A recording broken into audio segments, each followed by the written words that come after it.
올라서면 제일 먼저 하는 게 무엇일까요? 제일 먼저 하는 것은 오늘 누가 빠졌나?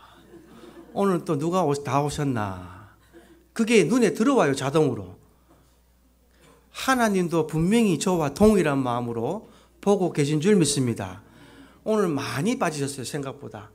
그래서 내가 마음이 오늘 아까 기도하면서도 하나님, 이렇게 지금 영적으로 갑자기 뭔가 교회가 힘들고 나도 몸으로 많이 필요하고 힘든데 하나님 힘을 주십시오라고 막 기도하는데 우리 장형규 가족이 문을 열고 들어오셨습니다. 할렐루야. 우리 환영한다는 박수 한 번 더 드리겠습니다. 할렐루야. 주님의 이름으로 환영합니다. 이렇게 교회가 반겨주고 위로해주고 따뜻하게 맞아줘야 되는 거예요. 그래야 교회에 오고 싶지요. 우리가 먼저 된 자들의 책임도 있다라고 제가 말씀드리는 겁니다. 오늘 버스 타고 노란 차 타고 이렇게 오는데 강도사님 시키신 공부하고 계셨어요? 공부하신 분 한번 손 한번 들어보세요. 솔직하게. 장로님 또 책 보신 분. 예. 다 보셨어요? 예. 보셨습니까? 우리 이춘 형님 보셨어요? 예, 안 보셨죠? 오늘 여기 저 누구야? 우리 이수빈 형님 오면서 둘이서 방규경 집사님하고 그 얘기 하더라고요. 읽음 봤는데 아브라함이 어떻고 카톡으로 다 전화 딱 하는데 주님의 이름으로 축복합니다. 이수빈 형제님. 예. 천리길도 한 걸음부터라고 그랬습니다. 저 책이요. 우리 어느 원국이 낳고 나서 제가 원래 책을 많이 읽지 않았습니다. 예전부터. 그래서 돈 주고 책 사본 적이 잘 없어요. 근데 우리 아이들 위해서 내가 처음 사준 책이에요, 저게. 아이들 내가 그때 전도사고 목사가 되려고 그러는데 아이들 성경 전집을 하나 사줘야 되지 않겠나. 그래서 새 책 샀었습니다. 그 당시로 한 40만 원 주고 샀어요. 전집을 샀는데 그게 또 이렇게 유용하게 또 여러 성도님들 공부하고 하는 게 참 좋게 쓰여지는 것에 대해서 하나님께 감사를 드리고 저 두 분이 무슨 대화를 하신 줄 아십니까? 오늘 오시면서 우리 그때 전도 나갈 때에 전화번호 적었던 거 할아버지 기억하죠? 다음 주에는 그 할아버지 집에 들리자는 말을 합니다. 그러니까 전도하는 그 열매를 다시 찾아가자는 그 말을 하고 그렇습니까? 그러면서 저 이수빈 님이 다음 주에는 좀 더 일찍 서둘러 가지고 그 영감님 집 저 하얀 집이라 그랬으니까 들어가 봅시다. 이런 말을 해요. 그래서 먼저 된 자가 나중되고 나중된 자가 먼저 될 수도 있구나. 할렐루야. 우리는 항상 있는 자리에서 겸손하시기를 주님의 이름으로 축복합니다. 예. 또 반가운 소식은 우리 김경미 자매님 그 사계절 냉면 오늘 오신 날이거든요. 격주니까. 그래서 물어보니까 그 할머니가 이제 요양병원에서 나오셨대요. 그래서 아이고 내 혼자 가니 다음 주에 어머니 모시고 가지 이랬답니다. 할렐루야. 그래서 내가 오늘 이렇게 단에 서서 다 기도를 하는데 하나님께서 때가 되면 다 불러 모으시겠구나. 할렐루야. 하나님이 불러 모으시면 하나님이 능치 못하실 분이 없으니까 우리 이 교회 노란 버스가 황금마차가 되는 거예요. 황금마차. 할렐루야. 군대에서 여러분 군대 갔다 온 분들은 아시겠지만 군대에서 이 황금마차라는 게 있습니다. 군대에서 황금마차는 뭔지 아십니까? PX 차라 그래가지고 그 과자 음료수 같은 거 옛날에 저 다닐 때는 그런 게 있었어요. 군대에서 PX가 없으면은 이게 일주일에 한 번씩 이 차가 순회를 하는 거예요. 군부대에. 그래서 군 부대에 PX가 없는 작은 부대는 저런 노란 버스에 그 과자라든지 뭐 음료수라든지 이런 거를 일주일에 한 번씩 사 먹을 수 있는 거예요. 그러니까 군 장병들은 황금마차만 기다리는 거예요. 노란 버스 오면은 자기들 과자를 사 먹을 수가 있으니까. 그래서 군대에서는 PX 차를 황금마차라 불렀습니다. 지금은 없어질지 모르겠지만 제 때만 해도 있었어요. 그 군대 황금마차가. 그래서 그때 지금 우리 교회 버스가 노란색이잖아요. 우리 교회 버스가 그 복음의 황금마차가 되기를 주님의 이름으로 우리는 축복합니다. 그래서 동동에 가서도 꽉 채워오고 이 동네에서도 꽉 태우고 이렇게 해서 하나님의 복음을 전하는 그런 귀한 마차가 되기를 원합니다. 그리고 그 안에 이 성전이 샘물교회가 하나님이 가장 기뻐하시는 교회로 성장하기를 주님의 이름으로 축복합니다. 오늘 고린도서 5장 말씀을 보니까요. 이제 4장까지는 어떻게 됐느냐. 당을 지었다. 교회 내에서 당을 지어서 이렇게 분쟁이 일어난 것에 대해서 4장에 거쳐 장대하게 바울이 책망을 하고 너희들에게 맡을 것은 구할 것은 충성이라 그러고 너희가 사람들하고 교제하고 할 때에 위로하고 권면하지 남을 정죄하고 비판하지 마라. 끼리끼리 놀지 마라. 다 같이 하나가 되어라. 예수 안에서 하나가 되어라 라고 자 설명을 했다면 이제는 5장부터는 무엇을 설명하느냐? 교회 안에서 일어나고 있는 범죄에 대해서 얘기하는 거예요. 우리 인간이 가장 먼저 지을 수 있는 범죄, 그것이 바로 음행이 되겠습니다. 음행. 세상적으로나 교회에서나 이런 음행이란 범죄가 들어오게 되면 교회는 타락하게 된다는 거예요.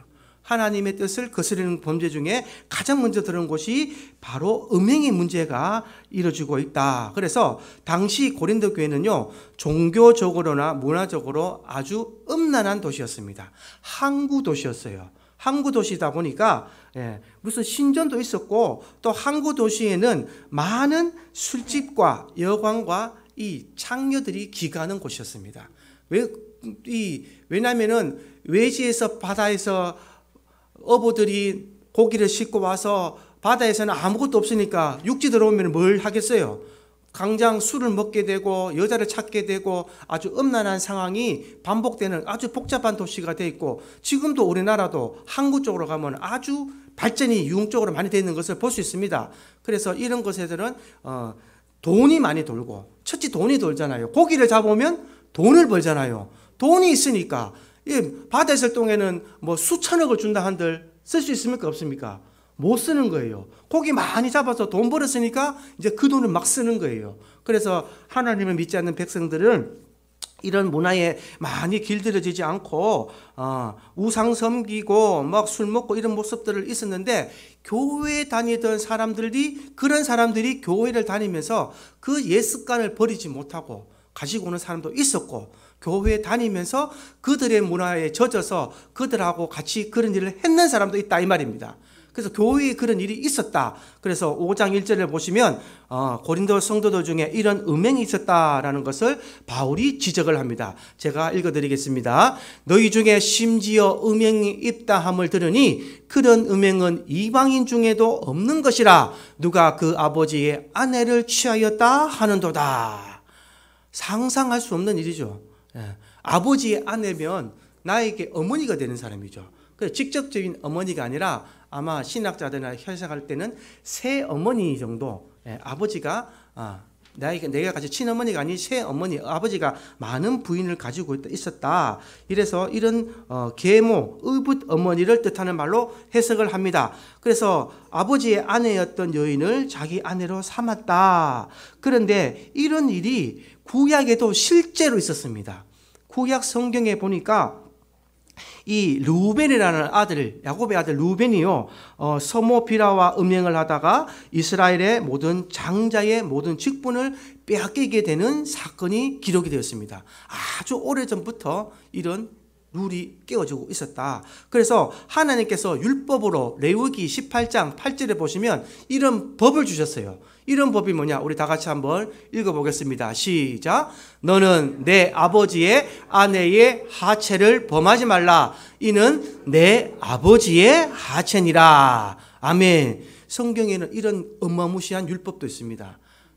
지금도 감히 일어나면 되지 않은 일이지만 예전부터 이런 일이 일어났기 때문에 하나님이 법으로 정하셨고, 그런데 또 지금 고린도 교회도 이런 일이 일어났다라는 것을 알 수 있습니다. 그래서 19장 29절에 보면 이 가증한 모든 일을 행하는 자는 그 백성 중에서 끊어지리라 라는 하나님의 심판도 기록되었습니다. 백성 중에서 끊어진다라는 말은요, 그 자의 생명이 이 땅에서 끊어진다 이 말이에요. 하나님께서 심판하시겠다는 말입니다. 이런 나쁜 죄를 졌다라는 것을 절대 하면 안 된다. 그런데 왜 고린도 교회 성도들은 이런 끔찍한 죄를 지른 사람들을 출교하지 않고 또 비난하지도 않고 그대로 두었을까요? 우리가 한번 생각해 볼 문제가 되는 겁니다. 2절에 그 힌트가 있습니다. 우리 2절 한번 읽어보겠습니다. 시작.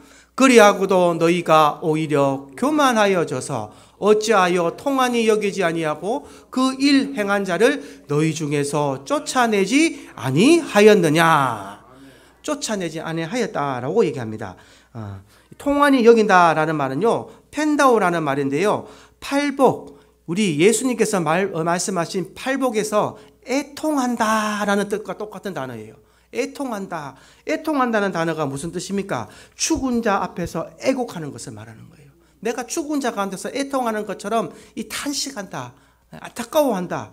그래서 내 죄를 알기에 애통하며 우는 것을 말하는데 이 단어와 이 단어가 동일한 단어단 말입니다. 애통하고 있다. 그래서 죄 때문에 죄를 지은 것도 죽은 것이고 우리도 함께 죽었다라는 그런 애통한 마음을 가지고 통한이 여긴다라는 이런 뜻을 갖고 있는데, 이런 사람들을 통한이 여기지 않고 내쫓지도 아니하고 가만히 두었다라는 것은 바로 무엇 때문이냐? 바울은 교만하여졌다라고 얘기하는 거예요. 너희가 교만하여져서 어찌하여 통한이 여기지 아니하고 그 일 행한 자를 너희 중에서 쫓아내지 아니하였느냐라고 질책을 하는 겁니다. 이 교만하는 것이 나 앞에 그림자처럼 드리워진다면 하나님 앞에서 내가 떳떳하다고 생각하게 됩니다. 교만은 여러분들의 모든 것을 무너뜨립니다. 교만은 하나님 앞에서 다시는 저지르지 않아야 될 죄악이 되는 거예요. 제가 금식을 2번 마치고 난 후에 나의 교만은 세상을 찔렀다고 수도 없이 말씀드렸죠. 왜 그렇게 되느냐? 내가 그냥 하나님 앞에서 그냥 교만해진 것이 아니라 하나님 뜻대로 살라 그러다가 내가 교만해진 겁니다. 왜냐? 나만 내가 하나님을 잘 믿는 것 같고, 내가 믿는 것이 가장 옳은 것 같고, 내가 하나님한테 가장 가까이 가는 것 같고, 이런 생각들이 내가 교만해진다는 가장 시발점이 된다는 것을 기억하시기 바랍니다. 고린도 정도의 교회에서 이 모든 성도들이 처음에는 예수를 믿고 하나님을 따르고 바울이 전한 복음을 믿으면서 올바른 길을 계속 가다가 내가 똑바르고 나만 잘 믿고 있다. 내가 이렇게 하나님을 잘 따라가고 있다. 내가 바울을 믿어서 바울과 당을 지어서 내가 잘 따라가고 있다. 나는 개밥하다. 나는 아볼로파다. 이렇게 하다 보니까 스스로가 교만하여졌고, 교만하여졌다는 것은 자기 당을 이루었다는 거예요. 자기 당. 우리 오늘 정치 세계에서도 보시면, 여러분 만약에 윤석열 대통령이 잘못된 일을 했을 때에 아주 큰 일을 저질렀습니다. 그런데 국민의힘에서 윤석열 대통령이 잘못됐다고 지적하는 거 본 적 있으십니까? 없습니까? 안 하죠. 왜 안 하겠습니까? 내 편이고 내 당이니까. 그게 교만해져서 그래요. 내 편은 내가 그냥 감싸고 보는 거예요. 내 당이 사람이기 때문에, 내 편이기 때문에 감싸고 보는 거고. 또 민주당에서는 끝까지 물고 넘어지죠. 똑같은 상황이 막 반복되잖아요. 이게 당을 지면 이렇게 된다는 거예요. 당을 짓다 보니까 교만해지고, 교만해지니까 내 식구가 내 가지고 있는 이 팀들이 이런 잘못을 저지르면 그것을 덮어주는 거예요. 질책하고 훈계하고 출교시키고 교회에서 잘못해가고 치리하고 훈계하는 것이 아니라 뭐 그럴 수도 있지. 이렇게 덮어버리게 되는 게 지금 이 상황이다. 이걸 제가 설명을 드리고 있는 겁니다. 오늘날 교회에서도 많은 이런 일이 일어나고 있습니다. 존재하고 있습니다. 이런 일이 있으면 안 되는 것입니다. 그래서 교회는 항상 하나님 말씀에 비추어서, 하나님 말씀이 기준이 되어서 그 자와 내 자의 모습에 거울이 되어야 될 줄 믿습니다. 하나님 말씀은 빛이십니다. 하나님 말씀이 빛이시니까 그 빛에 우리의 모습을 비추어서 스스로가 겸손하여지고 낮아지고 내가 가지고 있던 교만이 있으면 그걸 다 무너뜨리는 것이 저와 여러분들이 성도의 삶으로 이어지는 것이다 라는 것을 오늘 말씀에서 가르쳐주고 있는 것입니다. 그래서 3절에 보면 바울이 이렇게 얘기합니다. 우리 3절 다시 한번 읽어보겠습니다. 시작. 내가 실로 몸으로는 떠나 있으나 영으로는 함께 있어서 거기 있는 일같이 행한 자를 이미 판단하였노라. 바울은 지금 에베소에서 그 소식을 들었지만 그런 일은 성령의 지혜로 충분히 판단할 수 있는 문제라고 얘기합니다. 그래서 바울이 판단할 때 이런 자들을 어떻게 하라? 사탄에게 내어주라라고 얘기합니다. 사탄에게 내어주라. 바꾸고 말하면 교회로 얘기하면 교회에서 가장 심한 체벌이 뭐냐면요, 출교라는 게 있어요. 출교. 교회에서 내보낸다는 뜻입니다. 교회에서 내보낸다. 그래서 신학시대 말로 설명하면 출교시켜라라는 말입니다. 이게 교회에서 줄 수 있는 가장 큰 징계가 되는 거예요. 그래서 육신의 모습은 징계를 하고 혹시라도 회개하고 돌아올 때 그 영혼이 구원받게 될 것이다 라고 바울은 이렇게 얘기를 했습니다. 그래서 이 음란이라는 죄는 하나님을 떠난 사람들의 대표적인 죄가 되는 것이에요. 여러분, 음란이라는 것을 잘 기억하십시오. 음란이라는 죄는요, 하나님을 떠난 사람들의 대표적인 죄가 됩니다. 여러분, 세상에서, 이수민이 솔직히 세상에서 남편만 모르고 신랑만 모른다면 음란이 죄가 됩니까? 안 됩니까? 세상에서는 죄가 안 돼요. 안 들키면 그만입니다. 무슨 말씀하는지 이해가 되십니까? 수많은 사람들 40대 50대 남자들이 막 등산 다니고 오늘도 가니까 전부 자전거 타고 이런 동호회 다니는데 그 속에서 만약에 남자 여자와 가정 있는 여자와 가정 있는 남자가 눈이 맞았다. 그래서 만약에 불륜을 저질렀다. 안 들키면 좋은 겁니까? 나쁜 겁니까? 세상 사람들은 안 들키면 좋은 거예요. 그게 자랑거리가 돼요. 남자들은 그런 걸 또 자랑합니다. 아, 나 애인 하나 있어. 그리고 요즘 들어보니까 애인 없다는 사람이 바보일 정도로 여자들도 이제 애인 만들고 이런 복잡한 세상인데 하나님 보실 때는 가장 이게 대표적인 죄로 이르는 거예요. 왜? 그 마음속에 예수가 없기 때문에. 할렐루야. 그 마음속에 하나님이 없기 때문에 내 신랑만 모르면 돼. 내 남편만 모르면 돼. 내 부인만 모르면 되는 거예요. 이것이 자랑거리가 되고 그것이 가장 인간이 저질 수 있는 큰 범죄가 된다. 그러나 하나님께서는 레위기라는 하나님의 율법 설명을 하시면서 1장부터 10장까지는 하나님을 사랑하는 방법을 가르쳐 주셨고, 즉 그것이 제사 제도가 되는 것입니다. 그리고 11장부터 17장까지는요, 거룩함을 위해 성결법을 주셨어요. 이웃을 위해서 윤리를 말씀할 때 제일 먼저 말씀한 것이 뭐냐면요, 레위기 18장에 나오는 성윤리가 되는 겁니다. 하나님께서 이웃들과 함께 어울려 살면서 가장 조심해라 라고 가르쳐 주는 것이 바로 성윤리가 기록이 되어 있고 19장에 사회윤리가 기록이 되어 있습니다. 그래서 레위기 18장은 여러분들이 한번 꼭 읽어보시기를 권합니다.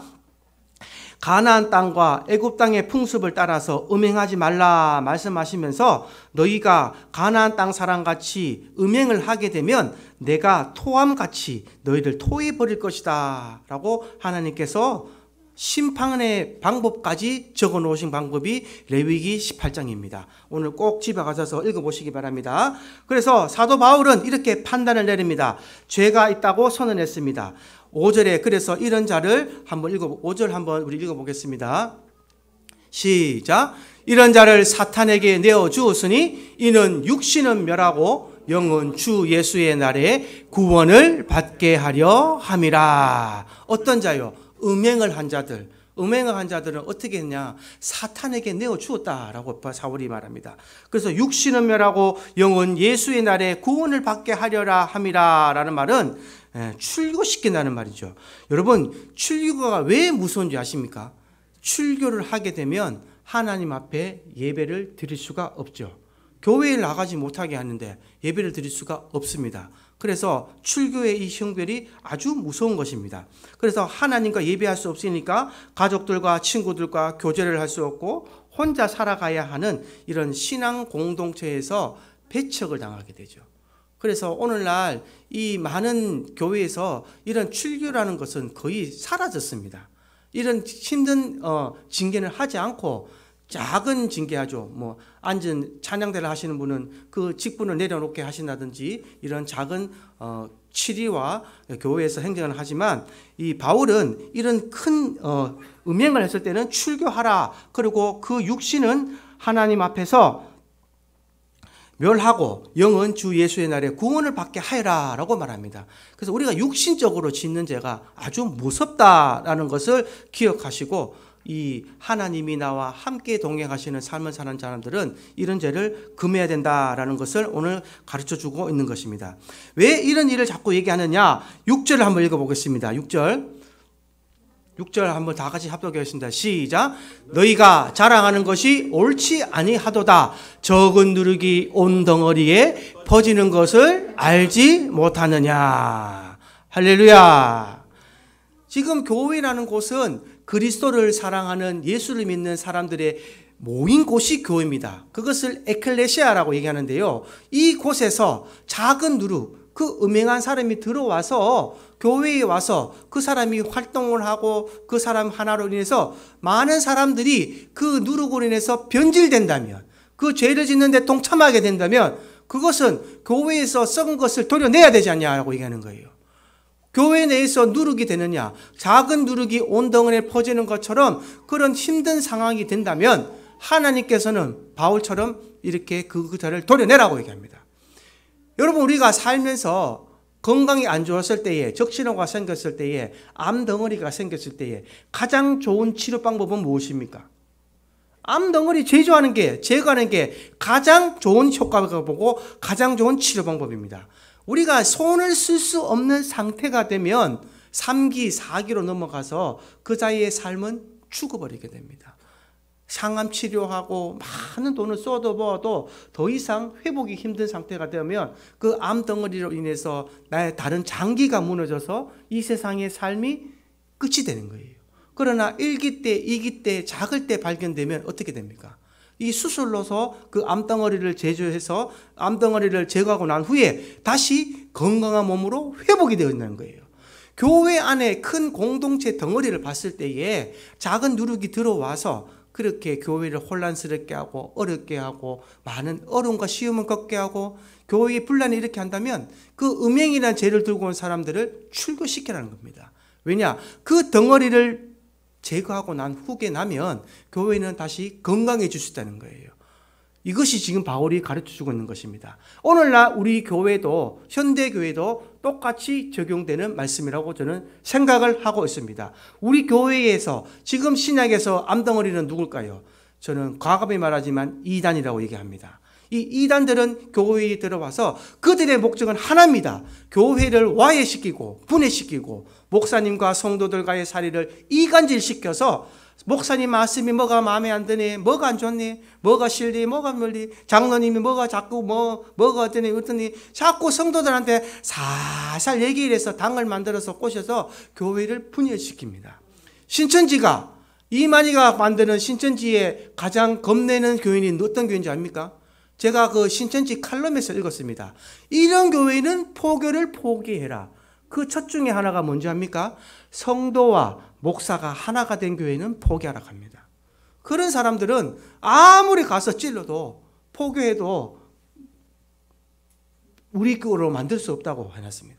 여러분, 신천지 칼럼에 가면 있습니다. 신천지에서 꼭 피해야 될 교회, 이런 교회는 건들지 마라. 건드려도 안 된다는 교회의 1번이 뭐냐면요, 목사와 성도들 간에 하나가 되고 그 성도들이 똥똥 뭉쳐서 교회가 사랑이 넘치는가 보라 그럽니다.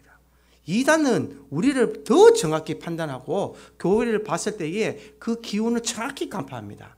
왜냐? 그는 마귀의 영을 받아서 움직이는 사람들이기 때문에 그들도 영물의 지시를 받고 움직이는 사람들에게 정확히 한다는 겁니다. 그래서 우리 교회는 이런 누룩을 조심하고 이단을 조심하고 저와 여러분들은 말씀으로 양육되어서 하나가 되면 그 하나가 된 이 교회는요, 절대 이단이 침범할 수 없다라는 것을 기억하시고 항상 우리가 공부하고 양육하고 교육되고 교사가 되시고 가르치는 자까지 거듭나셔서 하나님의 말씀을 지키고 순종하는 여러분들 되기를 주님의 이름으로 축복합니다. 적은 누룩이 온 땅에 퍼진다는 말은 뭐냐면요, 죄악은 전연성을 가지기 때문입니다. 여러분, 죄악은 전연성을 가집니다. 그러나 은혜도 전연성을 가진 줄 믿으시기 바랍니다. 할렐루야. 죄악만 전연성이 아니라 은혜도 전연성을 가집니다. 여러분, 죄악을 전염시키겠습니까? 은혜를 전염시키시겠습니까? 은혜를 전염시켜야 되겠죠. 은혜를 많이 받으시고 충만 받으셔서 내가 하나님께 받은 은혜, 하나님께 받은 이 사랑, 하나님께 받은 이 증거들을 여러분 입으로 막 시인하고 전파하셔서 하나님의 사랑을 여러분들이 전하는 그런 분들이 되시기를 주님의 이름으로 축복합니다. 7절 읽어보겠습니다. 7절 시작. 너희는 누룩 없는 자인데 새 덩어리가 되기 위하여 묵은 누룩을 내버리라. 우리의 유월절 양 곧 그리스도께서 희생되셨느니라. 할렐루야. 원래 우리는 누룩이 있는 자입니까? 없는 자입니까? 누룩이 없는 자라고 얘기했습니다. 왜 누룩이 없는 자인가 잘 기억하시기 바랍니다. 누룩 없는데 왜 누룩 있는 자와 어울리십니까? 여러분들은 누룩이 없습니다. 왜? 예수께서 희생되셨기 때문에, 우리의 유월절 양고 그리스도께서 희생하심으로 말미암아 그 죄의 피로 공로로 말미암아 저와 여러분들은 그 죄 사함을 받으셨기 때문에 누룩이 없는다는 것을 기억하시기 바랍니다. 예, 오늘 우리 이수빈 아까 그 자매님이 그 예수님의 피 한번 그거를 자꾸 막 물어보실 때 내가 이걸 1대1로 가르쳐 드려야 되나 말아야 되나 막 고민을 많이 했는데, 자 한번 들어보세요. 적지 마시고 잘 들어보세요. 예수님께서 우리를 위해서 죽으신 게 중요한 게 아니라 예수님이 우리를 위해서 피 흘려 돌아가신 게 중요한 거예요. 이해가 되십니까? 예수님께서 우리를 위하여 피 흘려 돌아가셨는데, 구약에서 하나님과 우리 사이를 이어주는 그 제사 제도는 뭐가 있었냐면, 양을 잡아서, 소를 잡아서, 제물을 잡아서 그 피로 말미암아 우리의 죄값을 용서해 주셨어요. 그래서 그 피값이 있어야 우리의 죄악을 용서해 주는 거예요. 그런데 신약에 와서는 어떻게 되냐? 예수의 흘린 그 피값으로 말미암아, 예수님께서 그냥 죽으신 것이 아니라 물과 피를 다 쏟으셨는데 이 피값이 죄를 속량하는 값이 되는 거예요. 그래서 피 흘림이 있어야 우리의 죄가 사해지는 겁니다. 그래서 그 예수님의 흘리신 피의 공로로 말미암아 우리가 죄 씻음을 받고 구원을 받았다. 할렐루야. 그래서 예수님이 그냥 죽었다는 게 중요한 게 아니라 저와 여러분들의 죄를 위해서 피 흘려 돌아가셨다. 이 예수의 피가 들어가야 되는 거예요. 왜 예수의 피가 들어가냐면은, 저와 여러분들의 피가 왜 중요하냐면요, 피는 생명이기 때문에 그렇습니다. 하나님께서 우리를 창조하셨을 때에 우리 마음속에, 저와 여러분들 속에 피를 만드셨잖아요. 여기 의사 선생님도 약사 선생님이죠. 약사님 계시지만 이 피라는 것은요 우리가 만들 수가 없어요. 과학적으로. 이해가 되십니까? 이 피라는 것은 우리가 생성할 수가 없습니다. 약이라는 것은 우리가 무슨 병에 걸렸을 때, 바이러스가 걸렸을 때 그걸 연구를 해서 그 몸속에 있는 바이러스를 치료하기 위해서 약을 만들어서 치료를 할 수 있지만, 여러분들이 교통사고 당하고 만약에 피를 흘리면 어떻게 합니까? 수혈을 하잖아요. 수혈을 하는 게 그이에요. 피는 생명이기 때문에. 피는 하나님께서 창조하신 겁니다. 하나님만 창조하신 거예요.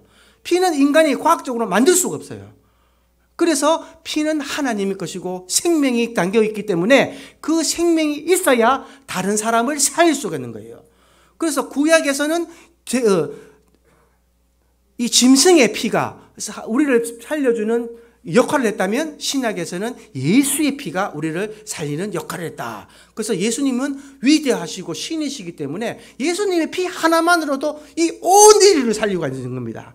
그것이 바로 우리 구원의 은혜다. 그래서 우리는 이 7절의 말씀처럼 이 유월절 양의 예표 되신 예수님께서 우리를 위하여 십자가에 돌아가신 그 피의 공로만 믿는다면 우리는 누룩 없는 자가 되는 거예요. 그 전에 이전에 지었던 내 죄가 다 예수의 보혈로 씻기워진다. 헌 사람에서 새 사람으로, 옛 사람에서 새 사람으로 완전히 바뀌는 겁니다. 180도로. 이걸 기억하시기 바랍니다. 이런 새 사람인데 왜 다시 옛 사람으로 돌아가냐 이 말입니다. 지금 바울이 이런 얘기 하는 거예요. 왜 누룩 있는 사람들과 없고 왜 자꾸 너희가 그런 사람들과 자꾸 섞여 사느냐는 거예요. 예수의 피를 맞고 예수의 향기를 얻은 사람들은 예수님께서 너희를 위해 희생되셨기 때문에 너희는 세상 사람들과 구별될 삶을 살아라. 세상 사람들과 똑같은 삶을 살지 말고 세상 사람들 위에, 세상 사람들을 가르치는, 세상 사람들에게 선포하는 높은 자리에서 사람들을 다스리는 자가 되어라. 할렐루야. 이것이 하나님이 저와 여러분들을 구원하신 이유가 되는 겁니다. 그래서 그런 여러분들의 신분의 변화가 죽었던 자에서 살리신 자로 급상승하셨기 때문에 내 신분이 아주 대단하다 생각하셔야 되는 거예요. 할렐루야. 하나님의 자녀가 되고 하나님의 백성이 되고 저 천지 만물을 창조하신 저분을 내가 아버지라고 부르잖아요. 할렐루야. 아버지라고 부르시는데 이 존재가 얼마나 신분 상승을 했는지 여러분들은 감히 이 체험을 못 하시는 것 같아요. 엄청난 축복을 받으신 겁니다. 할렐루야. 이 엄청난 축복을 받으신 거예요. 감히 상상할 수 없는. 그래서 여러분들 이 땅의 삶이 다가 아니라 이 땅에서 삶에서 이 돌아가시면 영원한 축복, 영원히 살 수 있는 축복, 영원히 하나님과 찬양드리며 기쁨의 노래를 부르는 천국에서 사느냐, 아니면 지옥에서 영원히 죽느냐. 딱 두 가지밖에 없습니다. 그 중간은 없어요, 여러분. 천중에는 연옥이 있다 그러고 뭐 제사지만 보라라 그런데 그런 데는 없습니다. 천국과 지옥만 존재한다는 것을 기억하시고, 내가 천국 갔으니까 내 주위에 있는 모든 사람들 한 영혼 한 영혼이라도 안타깝게 여기시고 한 사람이라도 더 전도하고 하나님 말씀을 심고 하나님 앞에 복음을 전하여서 함께 천국 가는 삶을 살아야 된다라는 것이 오늘날 저와 여러분들에게 주신 하나님의 지상 명령이 되는 겁니다. 오늘 이 말씀 잘 들으시고 꼭 실천하시기를 주님의 이름으로 축복합니다. 그래서 이것을 잘 지켜야만 교회의 목사님들은 다른 설교할 필요 없어요. 이게 다예요. 이게 핵심입니다. 너 잘 살아라, 뭐 해라. 이게 아니라 우리가 진실함과 순전함의 뜻으로 누룩이 없는 떡으로 복음을 전하는 것. 이거 말고 성경에서 나오는 얘기 없습니다. 이것을 잘 기억하시기 바랍니다. 우리 8절 한번 다 같이 한번 합독으로 크게 읽어보겠습니다. 시작. 이러므로 우리가 명절을 지키되 묵은 누룩으로도 말고 악하고 악에 찬 누룩으로도 말고 누룩이 없이 오직 순전함과 진실함의 떡으로 하자. 아멘. 이렇게 바울이 말씀을 마칩니다. 그래서 음행한 자가 있을 때에 너희는 누룩이 없이 오직 순전함과 진실함 떡으로 하자라는 말은 순전함과 진실함으로 이 세상을 살아가라 이 말이에요. 하나님 앞에서 이런 삶을 살아야 되는 사람이 되어야 된다. 세상 사람들과 같이 똑같은 삶을 살지 말고 이 순전함이라는 것은요, 태양빛이 비춰도 부끄럽지 않는 정결한 모습과 진리의 모습으로 하나님께 드려져야 한다는 것입니다. 여러분 금 좋아하시죠? 금은 14K가 좋습니까? 18K가 좋습니까? 24K가 좋습니까? 내가 만약에 여기서 세 가지, 이 세 가지 딱 종을 들고 금을 만들었어요. 한 분에게는 아이고 권사님 살아가니까 14K를 드립니다. 권사님 살아가니까 18K를 드립니다. 권사님 살아가니까 24K를 드립니다. 라고 하면 14K가 제일 좋을까요? 24K가 제일 좋을까요? 18K 받은 분이 제일 좋을까요? 아마 14K 받은 분, 18K 받은 분은 입이 이만큼 나올 거예요. 아마. 왜 나는 14K 주노? 왜 나는 18K 주노? 중요한 거는 뭐였는데 24K 주노? 하겠습니까? 안 하겠습니까? 왜 24K가 좋습니까? 그러면 가치가 더 높기 때문입니다. 14K의 가치와 18K의 가치와 24K의 가치는 다릅니다. 그 가치가 뭡니까? 값의 가치죠. 예, 값의 가치죠. 이 금을 돈으로 환산하면 그 금의 가치가 나오잖아요. 돈의 가치가 다르기 때문에 그럽니다. 그러나 14K와 18K와 24K의 차이는 뭐냐? 불순물이 얼만큼 들어있냐의 차이입니다. 불순물이 얼만큼 들어있냐의 차이예요. 14K는 50%, 18K는 잘 알죠, 아주. 18K는 75%. 누가 보면 금방 편해지 알겠는데, 예, 그렇게 알고 있습니다, 저는. 24K는 순금이 되는 거예요. 제가 왜 이렇게 얘기를 길게 하냐면요, 여러분 순금이 되는 과정은 어떻게 되는지 아십니까? 순금이 되는 과정은요, 아주 센 불에서 금을 계속 녹입니다. 금을 계속 녹이는 가운데에 불순물이 날아간대요. 그 뜨거운 불에 더 녹이다 보면 나중에 24K라는 그 정금이 나오는 겁니다. 그냥 정금이 나오는 것이 아니라 금은 돌덩어리 안에 딱 박혀있는 이런 것을 다 녹이고 하다 보면 안에 불순물이 다 빠지면 이제는 순금으로 바뀌는 겁니다. 저와 여러분들이 한 번에 예수 믿고 한 번에 확 변하면 얼마나 좋겠습니까? 할렐루야. 그러나 교회는 그렇지 않습니다. 신앙은 그렇지 않습니다. 예수님의 제자들도 똑같이 동일하게 어려움과 시련과 고난을 다 겪었습니다. 그 어려운 고난을 겪고 난 뒤에 정금같이 나오게 되었습니다. 그 정금같이 나오는 방법이 뭐냐? 순전함과 진실함이 섞여야 된다는 거예요. 이 순전함과 진실함이 없으면, 이런 마음이 없으면 정금같이 나오기가 어렵다라는 말을 드리는 겁니다. 여러분, 정금 성도가 되기를 바라십니까? 18K 성도가 되기를 바라십니까? 14K 성도가 되기를 바라십니까? 오늘 이 메시지 잘 들으시고, 하나님, 만약에 나는 지금 내가 14K라면 하나님, 나를 더 단련시켜 주시옵소서. 교회에 나온다고 나왔지만 내가 지금은 그냥 교회를 뭐 나가야 되나? 뭐 이런 생각으로 나오셨겠지만, 이 나오는 이 마음에서 꼭 인내를 가지시기를 주님의 이름으로 축복합니다. 한 번에 하루 만에 되는 신앙은 아무것도 없습니다. 연단을 통하여서 교회에 오면서 이런 좋은 일도 겪고 나쁜 일도 겪고 삶 속에서도 똑같이 적용시켜 보면서 하나님 계십니까? 하나님 나를 만나주세요. 여러분들이 애타게 부르짖고 찾고 하나님 말씀을 읽고 하는 과정을 겪어야만 하나님과 함께 동행하는 삶도 느낄 수 있고, 하나님이 내게 부어주시는 그 은혜도 체험하실 수가 있고, 교회에 나오는 내 의미를 깨달을 수가 있는 것입니다. 교회에 그냥 누구를 위해서 나오는 것이 아니라 한 번쯤은 내 자신을 위해서 한번 나오시기를 주님의 이름으로 축복합니다. 내 자신으로 내 이 아까운 시간에 나와서 진짜 한번 하나님 만나보시기 바랍니다. 그 하나님을 만나보신다면 제가 이제는 매주 아까 말씀드린 것처럼 고민할 생각이 없는 거예요. 오늘은 누가 빠졌나? 오늘은 누가 안 오셨나? 이런 생각이 안 들겠죠. 왜냐? 그분들이 스스로 알아서 나오시기 때문에. 이런 신앙으로까지 거듭나셔서 하나님은 여러분들을 사랑하셔서 이 자리에 불렀다는 것을 반드시 기억하시고, 하나님은 절대 여러분을 포기하지 않으신다는 것도 기억하십시오. 할렐루야. 상대방이 나를 포기 안 하면 가장 좋은 방법은 내가 포기하는 겁니다. 내가 끝까지 잘났다고 막 나가다 보면 내만 힘들고 내가 더 어려워지는 거예요. 왜? 상대방이 나보다 센다는 것을 안다면.